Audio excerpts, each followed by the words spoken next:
سوهاج ومعبد أبيدوس، أوزير وطقوس الحج المصرية القديمة.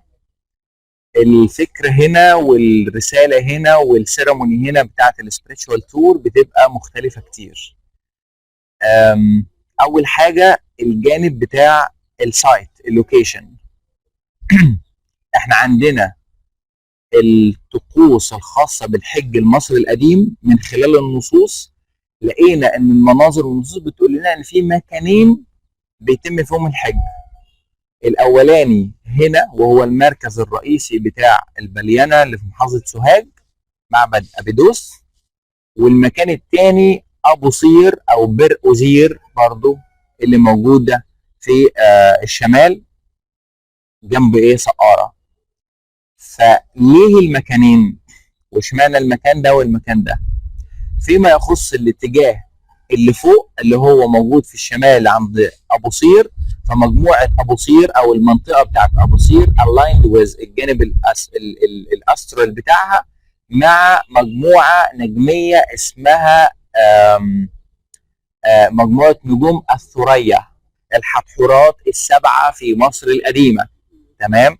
النجوم السبعه اللي كل واحده من الحتحورات السبعه ليها اسمها وبتعمل وظيفة أو لها جزء من إعادة وضع الهيومن ديستني، القدر الإلهي. واحدة منهم بتعمل البيوريفيكيشن، البليديان بالظبط كده، مجموعة نجوم البلايدن أو البليديان اللي هي الثريا.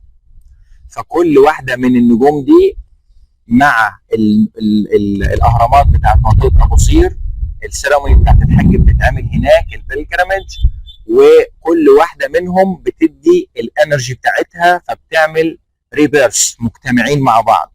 واحده منهم بتعمل اعاده ضبط للبا، والثانيه اعاده ضبط للكا، والثالثه اعاده ضبط للغت الجسد، وفيهم اللي بيعمل الكليننج للاثيريك بادي.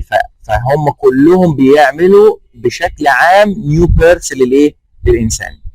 عشان كده الموقع بتاع ابو صير. الثاني هنا ابيدوس والمعبد بتاع ابيدوس aligned with constellation ثانيه موجوده في السماء اسمها كورفوس. كورفوس دي اللي هي مجموعه نجوم الغراب، كورفوس في اللاتيني، الاسم اللاتيني المشهور بتاعها. مجموعه نجوم الغراب اللي هي محاذاه المنطقه اللي احنا واقفين فيها. ليه الغراب وعلاقة الغراب بأبيدوس وبأوزير؟ وطبعا احنا عارفين ان قصة الغراب ليه قصة كبيرة جدا جدا في الجانب بتاع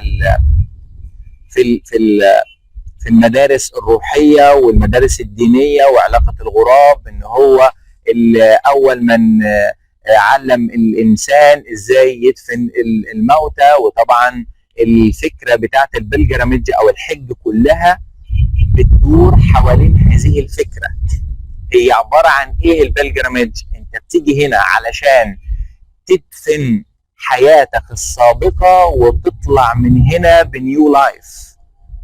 فانا هنا جيت المكان ده عملت السيرموني، فانا هنا عملت بوريال لعلي القديم وطلعت نيو علي جديد، علي متصالح، علي بيور، علي هيتعامل من الاول وجديد. وده نفس الكونسبت في كل المدارس والعقائد اللي بتتكلم عن الحج، وهي ان البني ادم اللي بيحج بيعود من الحج اذا كان مقبول كيوم ولدته امه، فاتولد من اول وجديد. يبقى اذا اللي مات ده خلاص الشخصيه اللي فاتت مات واتعمل له ميلاد جديد. فعشان كده كورفوس مجموعه نجوم الغراب مع اختيار اللوكيشن بتاع بتاع المعبد.